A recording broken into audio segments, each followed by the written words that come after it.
বাঘের বাচ্চা বাংলাদেশ, অকুতোভয় দুর্বার নির্ভীক এবং দুঃসাহসী বাংলাদেশ। বাংলাদেশকে যে বিশেষণে বিশেষায়িত করার চেষ্টা করা হোক না কেন, সকল বিশেষণের ঊর্ধ্বে উঠে গেল বাংলাদেশ। শুধু একটা কারণে, তারা বিশ্বকাপে এবার খেলবে, এই জায়গাটায় তারা তাদের অনড় অবস্থান শেষ পর্যন্ত ধরে রাখতে পেরেছে। যদিও ভারতের ইচ্ছা ছিল, ভারতের আশা ছিল, চাওয়া ছিল যে বাংলাদেশ তাদের অবস্থান পরিবর্তন করবে এবং শেষ পর্যন্ত ভারতের মাটিতে এসেই তাদেরকে খেলতে হবে। কিন্তু শত চেষ্টা করেও, সকল ষড়যন্ত্র করেও তারা বাংলাদেশকে এবার বিশ্বকাপে ভারতের মাটিতে নিতে ব্যর্থ হলো। ভারত কোনোভাবেই এই পরাজয় যেন মেনে নিতে পারছে না। ভারত কোনোভাবেই এই অপমান সহ্য করতে পারছে না। ভারত মনে করছে এই পুচকে বাংলাদেশ, এই ছোট্ট বাংলাদেশ যারা সেদিন ক্রিকেট খেলা শুরু করলো, তারা এতটা দুঃসাহস কোথায় পেল?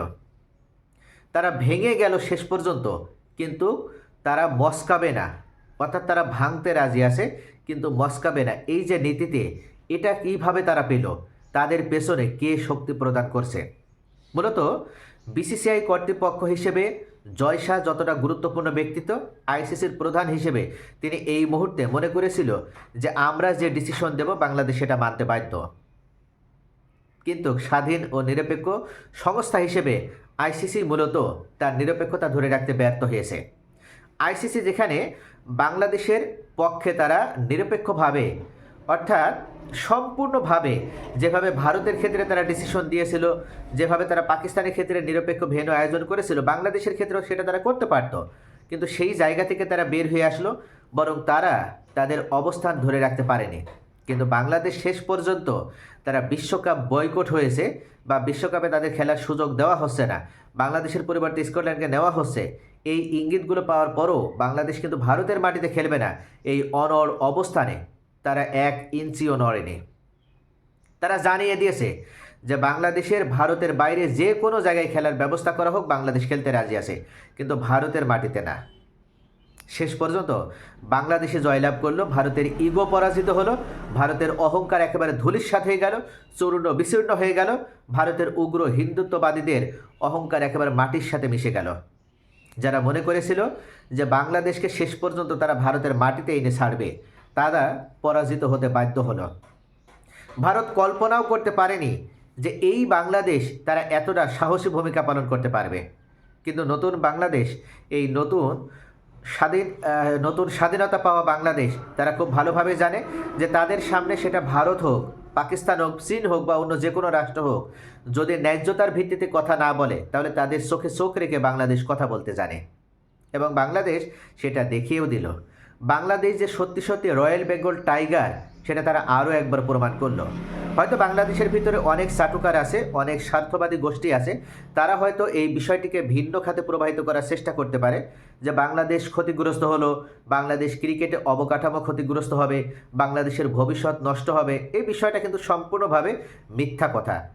বাংলাদেশ এই বিশ্বকাপ খেলবে না, এতে বাংলাদেশের সামান্য পরিমাণও ক্ষতি হবে না, বরং ভারতের ক্ষতি হবে এবং আইসিসির ক্ষতি হবে।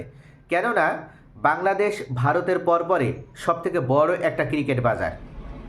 বাংলাদেশের 18 কোটি মানুষ, তারা সকলেই ক্রিকেটকে ভালোবাসে এবং ক্রিকেটকে তারা লালন করে।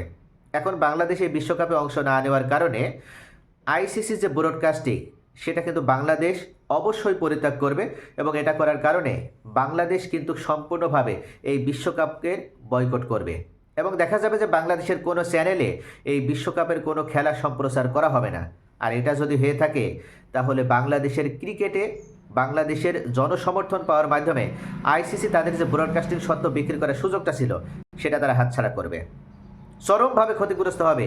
কেননা ভারতের যদি 140 কোটি মানুষ ক্রিকেটকে ভালোবাসে, বাংলাদেশের 18 কোটি মানুষও এই ক্রিকেটকে ভালোবাসে। অর্থাৎ ভারতের পর বাংলাদেশ ক্রিকেটের সবথেকে বড় বাজার, যেটা কিন্তু চরমভাবে ক্ষতিগ্রস্ত হলো আইসিসির।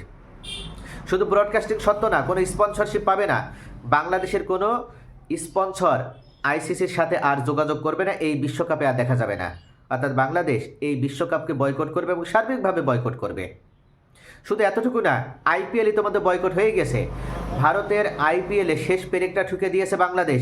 আইপিএলের কোনো খেলার সম্প্রচার হবে না বাংলাদেশের মাটিতে এবং বাংলাদেশ আইপিএলের কোনো খেলা শুধু দেখাবেই তা নয়, আইপিএলে পরবর্তীতে বাংলাদেশ কোনো ক্রিকেটারকেও আর দিবে না। এটা ভারতের জন্য চরম একটা লজ্জাজনক অধ্যায়। ভারত চরম উগ্রবাদীদের চারণ ভূমিতে পরিণত হয়েছে। ভারত এমন একটা রাষ্ট্রে পরিণত হয়েছে যেখানে তারা পলিটিক্সকে ঢুকিয়ে এই ক্রিকেট নামক স্বাধীন খেলাটিকেই তারা কলঙ্কিত করে ছাড়ল। তো প্রিয় দর্শক, ইতিমধ্যে বিশ্বের বিভিন্ন রাষ্ট্র থেকে কিন্তু আপনার নিন্দা শুরু হয়ে গেছে, সমালোচনা শুরু হয়ে গেছে, এবং ভারতের বিরুদ্ধে আইসিসির বিরুদ্ধে এই সমালোচনা এখন অব্যাহতভাবে চলমান থাকবে। বাংলাদেশকে আইসিসি এবং বিসিসিআই ব্যাকফুটে ঠেলে দেওয়ার যে চেষ্টা করেছিল, বরং এতে বিসিসিআই এবং ভারত চরমভাবে ক্ষতিগ্রস্ত হলো, আইসিসি চরমভাবে ক্ষতিগ্রস্ত হলো, এবং বাংলাদেশ যে সত্যিকার অর্থে তারা শেষ পর্যন্ত তাদের অবস্থান ধরে রাখতে পেরেছে, এটার জন্য এখন তারা কিন্তু আরও বেশি সাধুবাদ এবং প্রশংসাও কুড়াচ্ছে।